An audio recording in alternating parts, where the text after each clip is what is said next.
ಕಾರ್ಕಳ ಈಸಲದ ಕರ್ನಾಟಕದ ವಿಧಾನಸಭಾ ಚುನಾವಣೆ ಬಿಜೆಪಿ ಪಕ್ಷ ಕರ್ನಾಟಕದಲ್ಲಿ ಸ್ಪಷ್ಟ ಬಹುಮತದಲ್ಲಿ ಜಯಗಳಿಸಿ ಆಡಳಿತದ ಚುಕ್ಕಾಣಿ ಹಿಡಿಯೋದ್ರಲ್ಲಿ ಸಂಶಯವಿಲ್ಲ. ಕಾಂಗ್ರೆಸ್ನ ಯಾವುದೇ ಗ್ಯಾರಂಟಿ ಕಾರ್ಡ್ನ ಗಿಮ್ಮಿಕ್ ಕರ್ನಾಟಕದ ಬುದ್ಧಿವಂತ ಮತದಾರ ನಂಬೋದಿಲ್ಲ.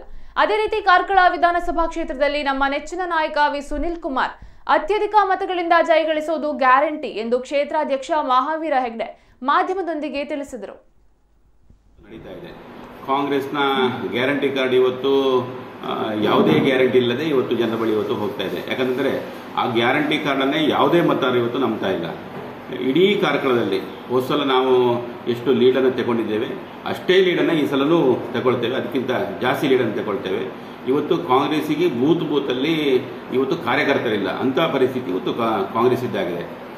ಇಡೀ ರಾಜ್ಯದಲ್ಲಿ ನಿನ್ನೆ ಅಮಿತ್ ಶಾ ಅವರು ಹೇಳಿದಂತೆ ಇಡೀ ರಾಜ್ಯದಲ್ಲಿ 130 ಸೀಟನ್ನು ಗೆಲ್ಲುವಂಥದ್ದು ಇವತ್ತು ಗ್ಯಾರಂಟಿ ಇದೆ. ಹಾಗಾಗಿ ಇವತ್ತು ರಾಜ್ಯದಲ್ಲೂ ಅಷ್ಟೇ, ಕಾರ್ಕಳದಲ್ಲೂ ಅಷ್ಟೇ ನಾವು ಖಂಡಿತವಾಗಿಯೂ